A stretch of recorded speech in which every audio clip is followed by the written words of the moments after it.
Maka di sini ada gambaran pada kita yang pertama, kalau antum sedang dibimbing oleh Allah menuju kedudukan yang tinggi, maka sadarlah teman-teman, saat yang bersamaan antum tidak akan sunyi dari rintangan-rintangan sekitaran. Catat itu baik-baik. Anda kedudukan biasa, naik luar biasa, maka hambatannya itu akan semakin meningkat, tidak sama dengan sebelumnya. Anda orang kecil, diuji dengan ujian kecil. Anda orang menengah, diuji dengan ujian menengah. Anda kedudukan yang tinggi, maka akan diuji dengan kedudukan yang lebih tinggi lagi. Maaf, Allah tidak akan menguji dedaunan dengan angin yang menerpa akar. Pasti berbeda. Karena angin ketika kedudukan semakin tinggi, maka angin semakin kencang akan menerjangnya. Yuk kita turunkan. Jenis ujiannya bisa 3. Bismillah. Tenang aja mas ya. Antum lihat aja, tulis ya. Nah, biar saya hapus. Insyaallah. Perhatikan baik-baik. Sini. Kedudukan bersanding dengan ujian. Kalau rumus fisikanya F berbanding lurus dengan P. Gaya berbanding lurus dengan tekanan. Jadi kalau antum misalnya rumus asalnya F1 sama dengan F2, gaya gerak sama dengan gaya dorong. Kalau dikembangkan ke sini, tenaga kecil begini, maka yang bunyi kecil. Kalau besar, semakin besar lagi. Nah, memahami rumus ini, F sama dengan P. F berbanding lurus dengan tekanan. Ada gaya tekanan juga yang cukup kuat. Ketika antum pukul kencang, suara kencang. Tapi ini lebih sakit kan? Tekanannya lebih kuat. Itu agak berbeda. Itu dalam persepsi positif. Dalam persepsi negatif juga bisa. Gaya berbanding lurus dengan tekanan. Semakin orang banyak gaya, semakin tertekan hidupnya. Ya? Tanya. Sekarang lihat sini. Rumus ini kalau kita turunkan lewat ayat, am hasibtum an tadkhulul jannata. Apakah Anda akan duga begitu mudah masuk surga?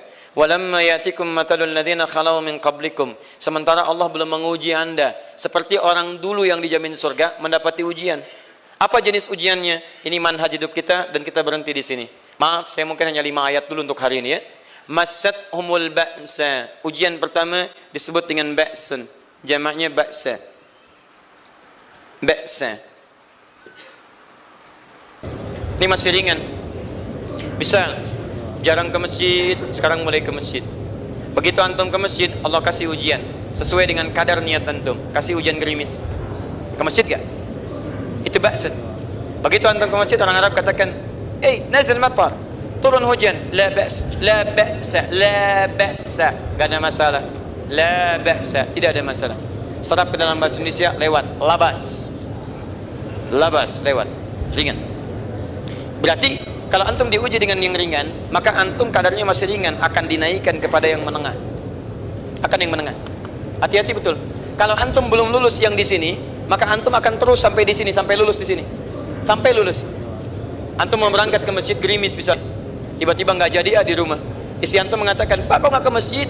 Hujan mah kan cuman gerimis." Takut teriak, masya Allah. Padahal antum misalnya belum kuat untuk berangkat, maka antum akan terus diuji di sini. Lihat rumusnya, Quran surah kedua ayat 286. La yukallifullahu nafsan illa. Allah tidak akan pernah menguji seorang hamba di luar kadar kemampuannya. Jadi kalau antum masih ujian yang ringan, antum diberikan yang ringan.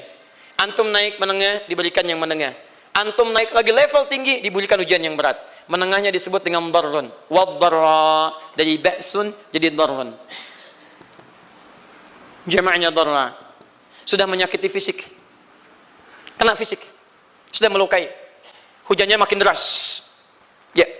Kalau dalam kehidupan yang ini mungkin celaan biasa. Duh, sudah berubah ya. Masya Allah. Sekarang jilbabnya sudah panjang. Masya Allah. Duh, semakin panjang ya. Yang ingin Batman ya. Masya Allah. Udah banyak. Begitu sudah mulai pakai cadar ninja, oh masya Allah, darah sudah nggak enak ke fisik. Darun. Lihat rumusnya ya, lihat rumusnya baik-baik. Ini lebih menenangkan pada jiwa. Ketika anda dalam level-level seperti ini artinya Allah sedang menaikkan iman anda dalam level yang lebih tinggi lagi. Jadi ketika ada celaan menghunjam dalam lisan seseorang, sudah mulai menyakiti, itu sebetulnya pengakuan dari Allah lewat lisan orang itu bahwa anda sedang diangkat keimanan pada tingkat yang lebih tinggi. Ada yang mengatakan, kamu kenapa sih pakai jilbab begitu? Yang biasa aja kali. Mah, yang iman biasa sudah banyak. Saya ingin menampilkan keimanan yang luar biasa, supaya dengan iman itu saya lebih mendoakan mama. Saya menampakkan amalan-amalan, mudah-mudahan pahalanya bisa buat mama. Masuk dengan bahasa yang baik. Masya Allah. Jadi kalau antum bisa melawan hal-hal demikian dengan bahasa yang indah, itu itu nyaman kepada jiwa. Kadang-kadang ada kalimat-kalimat yang tidak perlu pakai dalil, teman-teman sekalian. Kembalikan ke sini. Terakhir, wazulzilu zilzal. Zulzilu zilzal. Gempa, goyang. Dia ada ujian yang bisa menggoyangkan diri kita, membuat gempa hati kita. Antum sudah nggak kuat, kadang-kadang jalan sempoyongan, padahal nggak ada gempa di luar, cuman hati kita kayak kena goncangan, diserang sana, serang sini, nggak bisa tidur, nggak bisa makan, tawarin ini susah, itu susah. Wazulzilu. Bahkan hatta yaqula Rasulullah walladzina amanu ma'ahu mata nasrullah. Sampai-sampai Rasul SAW, bahkan orang-orang beriman, bahkan yang setelahnya bisa mengatakan, kapan ini berakhir? Akan tiba masa Anda mengalami satu situasi sampai Anda mengatakan, kapan berakhirnya yang seperti ini? Serang, serang, serang. Perhatikan, jika Anda berada pada level ini, saya ucapkan selamat kepada Anda, karena Anda akan diangkat pada kedudukan yang tertinggi di antara sekian ujian yang ada. Susah.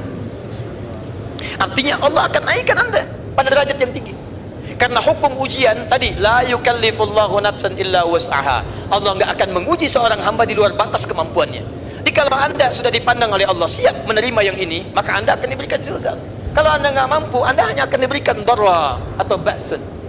Dimohon maaf kalau di antara jamaah yang hadir saat ini Anda merasa sedang punya masalah yang berat, membuat hati Anda goyah, saya ucapkan pada Anda, dari sekian hamba Allah yang ada di muka bumi, cuman Anda yang diberikan itu.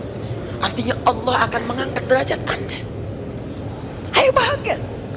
Dan yakinlah, bukan orang lain yang dititipkan, Anda yang diberikan. Allah percaya pada Anda, kenapa Anda tidak yakin? Bukan orang lain. Jadi mustahil Allah memberikan ujian berat kalau Anda nggak sanggup. Karena cuma Anda yang sanggup, Anda yang dikasih. Makanya jangan mengeluh. Jangan katakan, ya Allah, kenapa saya, ya Allah? Why me? Kata Allah, why not? Kamu yang bisa. Yang lain tidak. Dan tanpa harus Anda menuliskan status. Memang cuma saya yang sanggup. Oh, Masya Allah. Gak usah. Sadari. Kalau bukan sayang, Allah itu punya sifat adil. Gak mungkin menukar sesuatu di luar kadarnya. Antum tahu cicak? Halo? Jangan katakan wallahu alam, cicak. Cicak, baik. Bagaimana aktivitasnya? Merayap. Di mana? Dinding. Apa makanannya? Nyamuk. Nyamuk bagaimana aktivitasnya? Terbang. Pertanyaan saya, di mana keadilan Allah menjadikan makhluk yang merayap makanannya terbang? Kalau nyamuk masuk kategori pertama tadi, pintar dan tahu dirinya pintar, jadi mainan cicak. Cicak, ayo tangkap. Cicaknya cuma merayap, dianya terbang. Beruntungnya nggak ada nyamuk yang jenius. Tapi yang paling hebat, perhatikan bagaimana lisan orang tua kita menanamkan kalimat-kalimat untuk menanamkan tauhidullah subhanahu wa ta'ala. Cicak-cicak diam-diam merayap. Perhatikan, yang Allah tuntut pada cicak, merayap kamu. Walaupun cuma diam-diam. Lihat baik-baik, diam-diam merayap. Datang seekor, Masya Allah, ketika dia merayap, nyamuk datang. Lihat, bukan cicak mendatangi nyamuk, tapi nyamuk mendatangi cicak. Kalau cicak tidak merayap, mustahil nyamuknya datang. Allah hanya tunjukkan, kamu merayap ya, nyamuk datang. Sekalipun dia merayap, cuman diam-diam, nyamuknya datang. Jadi hukum Allah itu kalau dipatuhi, nikmat kehidupan. Cicak gak merayap, nyamuk gak datang. Cicak merayap, nyamuk datang. Datang seekor nyamuk. Setelah itu, silahkan.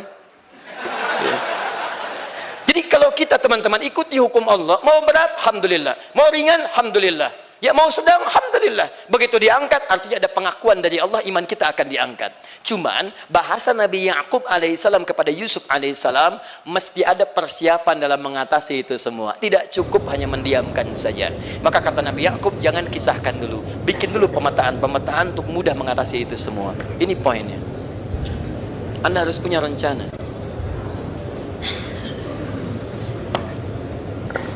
Maka Nabi Ya'qub menyiapkan, bekali dulu ini, siapkan itu. Kalau ambil ke aspek teori untuk kita sekarang, tafsir dari ini untuk menyelesaikan solusi di Quran surah kedua ayat 214 tadi, maka jawabannya ada di Quran surah ketiga ayat 142, paling kiri sebelah atas. Ini kanan sebelah bawah, ini kiri sebelah atas.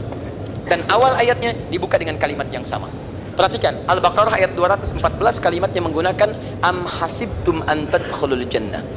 Ali Imran 142 am hasibtum an tadkhulul jannah. Yang Al-Baqarah itu ujiannya, walamma ya'tikum mathalul ladzina khalau min qablikum masathumul ba'sa wad-dharra waz-zulzilu. Yang Ali Imran itu solusinya. Am hasibtum an tadkhulul jannata wa lamma ya'lamillahu alladhina jahadu minkum wa ya'lamas sabirin. Saya tutup sampai sini dulu. Teman-teman perhatikan, walamma, sedangkan Allah ya'lamillahu alladhina jahadu minkum, belum melihat kesungguhan Anda untuk mengatasi berbagai persoalan kehidupan itu. Kalimat jahadu, akar katanya dari kata al-juhdu. Serius, sungguh-sungguh. Jadi kalau persoalan Anda ingin segera selesai, Anda mesti serius. Hei yang sedang kuliah, kalau mau cepat selesai kuliahnya, serius belajarnya. Pahami dengan baik. Kalau Anda nggak pernah serius, bagaimana bisa menyelesaikan pelajaran dengan baik? Hei yang sedang berumah tangga, kalau ingin baik rumah tangganya, serius dalam berumah tangga. Keluarkan hukum-hukum Allah, terapkan dalam kehidupan rumah tangga. Anda akan mendapatkan manfaatnya. Hei yang sedang berbisnis, serius dengan pekerjaan. Karena hanya orang serius yang bisa menghasilkan kekayaan-kekayaan yang terbaik. Serius dalam ibadah, karena ibadah melahirkan keberkahan dengan kekayaan yang Anda dapatkan dari titipan Allah Subhanahu wa taala. Ayo serius. Al-juhdu dibagi 3 bagian.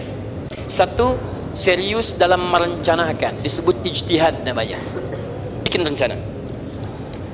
Misal, maaf, tadi dalam keluarga, kalau diambil kedudukan Yusuf alaihissalam, antum tempatkan itu pada porsi pertama sebagai target. Misal, Yusuf diberikan kedudukan oleh Allah. Bagaimana anak saya punya kedudukan walaupun tidak sama dengan Yusuf alaihissalam? Cari, rencanakan, buat pemetaan. Di masa depan anak saya mesti punya kedudukan. Apa? Kalau dalam kedokteran, kedudukan dokter yang terbaik. Kalau dalam bisnis, pengusaha yang terbaik. Misal, kalau dalam pemerintahan, jangan tanggung-tanggung, jadi presiden, jadi itu. Anda turunkan kemudian pendidikannya dari situ. Ijtihad direncanakan. Masuknya lewat sini, lewat sini, lewat sini, lewat sini. Seperti kemudian, maaf, Hannah dengan Imran rahimahumullah merencanakan hasil yang terbaik untuk Maryam, bahkan sejak dalam kandungan. Quran surah ketiga Ali Imran dari ayat 35 sampai 37, paling kiri pertengahan sampai bawah. Idh qalat imra'atu Imran rabbi inni nazartu, bahkan nazartu ma fi batni muharrara, saya bernazar anak saya yang lahir ini akan punya kedudukan dekat dengan Allah Subhanahu wa taala. Di sejak bayi direncanakan mau jadi apa. Setelah itu apa? Jihad itu kesungguhan dalam mempraktekkan, mengaktualisasikan konsep yang sudah dibuat. Jangan sampai cuma berdoa tapi doanya tidak disandingkan dengan ikhtiar, nggak nyambung. Makanya ketika lahir ada jihad dengan doa. Falamma wada'at faqalat rabbi inni wada'tuha untha, ayat 36-nya. Wallahu a'lamu bima wada'at wa laysa dzakaru kal untha. Lihat, wa inni sammaituha Maryam wa inni u'idzuha bika wa dzurriyyataha minasyaitonir rajim. Doa. Setelah berdoa apa? Teruskan. Bagian akhirnya ayat 37-nya. Maaf teman-teman, tidak cukup dengan doa. Karena Maryam masih dekat dengan Allah, punya kedudukan, dia mesti dirawat oleh orang yang paling saleh. Cari Nabi Zakaria, orang saleh. Mesti merawat. Tempatnya mesti netral dari keburukan, bikin mihrab. Jadi tempat dibuatkan, orang saleh merawat, doa dipanjatkan, doa berbanding lurus dengan ikhtiar. Apa yang terjadi? Ayat 37-nya. Fataqabbalaha rabbuha biqabulin hasanin wa ambataha nabatan hasana. Maka Allah Subhanahu wa taala menerima usaha orang tua ini. Doanya diterima, ikhtiarnya diterima. Jadi kalau antum mengambil ayat tadi, diterapkan dalam kehidupan, rencanakan teman-teman sekalian. Anak mau sekolah di mana? Mau jadi apa? Turunkan ke bawahnya. Oh, dia mau jadi dokter yang hafal Quran, turunkan. Pendidikannya di sini sampai paling kecilnya. Siapa gurunya yang dekat dengan Allah? Sekolahnya yang menjauhkan dari hal-hal keburukan. Sampai satpamnya soleh, securitynya soleh, koperasinya orang-orang soleh, gurunya orang-orang soleh. Hadirkan. Kalau ikhtiarnya sudah nyambung dengan doa, maka fataqabbalallah. Taqabbalaha rabbuha. Diterima Maryam, antum diterima. Di kadang-kadang yang nggak nyambung nih begini, doanya nggak nyambung dengan ikhtiar, itu masalahnya. Ya Allah mohon ya Rabb, jadikan anak saya rajin sholat, hafal Al-Quran, tapi ditempatkan di sekolah yang tidak pernah mengajarkan sholat, nggak nyambung. Ditempatkan di tempat yang tidak pernah mengajarkan Quran, tidak nyambung. Nggak ada kesamaan di situ. Maka Nabi Ya'qub alaihissalam memberikan gambaran kepada anaknya, nah kamu akan punya kedudukan begini, hati-hati, setiap ada kedudukan akan ada rintangan, kamu harus punya rencana untuk merencanakan solusi-solusi terbaik untuk itu. Kemudian yang terakhir, ini yang paling hebat, mujahadah, perjuangan melawan emosi. Karena tidak sedikit tantangan itu, maaf, yang berat itu bukan menghadapi fisiknya, tapi menghadapi diri kita sendiri. Mau ke masjid, malas, itu yang susah dihadapi dibandingkan dengan hujan. Hujan ada payung, malas mau pakai apa? Maaf, menurun, semangat turun, malas datang, kecewa datang, pesimis datang, lawan, namanya mujahadah. Gabungkan ketiganya, isi dengan sabar. Wa ya'lamas sabirin. Manhaj itulah yang diberikan kepada Yusuf sehingga Yusuf nanti mengalami tahapan-tahapan kehidupan sampai dengan beliau mencapai puncak tertinggi, disebut kemudian menjadi Al-Aziz, dan disitulah kemudian terbukti mimpinya setelah 40 tahun atau 80 tahun disebutkan dalam satu riwayat, maka terbuktilah mimpi ini punya kedudukan, bapak ibunya beserta saudara-saudaranya sujud di hadapan Yusuf alaihissalam. Teman-teman, ini baru 5% dari pengajaran yang ada di surah Yusuf. Masih banyak hal yang lainnya. Bagaimana ketika mohon maaf bertemu dengan saudaranya. Saya kasih bocoran sedikit. 10 orang rapat di satu tempat untuk mencelakai Yusuf. Setelah mereka menyimpulkan bapaknya itu lebih perhatian kepada Yusuf. La Yusufu ahabbu ilaina. Yusuf itu lebih dicintai dibandingkan kita pada diri bapak kita. Bapak kita salah nih. Oh, bapak kita salah. Masya Allah. Bapak kita sesat nih. Ya, inna abana lafi dhalalin mubin. Bapak kita sesat banget nih. Salah bapak nih. Ya harusnya kita yang dicintai, kita lebih kuat. Wa nahnu usbah, kita lebih hebat dibanding dia. Rapat teman-teman. Yang hebat begini, 10 orang rapat. Diajukan usulan untuk membunuh Yusuf. Saya mau tanya pada antum, kalau 10 orang rapat, 9 mengusulkan A, 1 mengusulkan B, kira-kira yang diterima secara quorum 9 atau 1? 9. Ini bisa tertukar.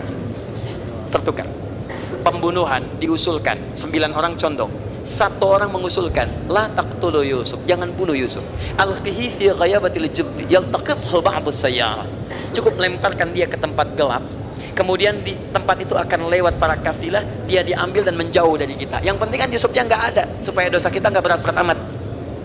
Yusufnya ambil, itu kan tujuan kita. Lihat baik-baik, biasanya setan kalau sedang melakukan sesuatu itu nggak akan nanggung, nodong bisa pembunuhan, lempar bisa perampokan. Tapi ini yang aneh, kenapa 9 orang yang untuk membunuh itu tiba-tiba belok menyepakati rencana yang pertama? Yang 1 orang, 9 orang, 10 orang rapat, 9 punya A, tiba-tiba yang 9 berpindah kepada yang B yang cuma 1 orang. Kenapa bisa terjadi? Ada rahasia di situ. Kapan rahasianya? Kapan-kapan kita bahas.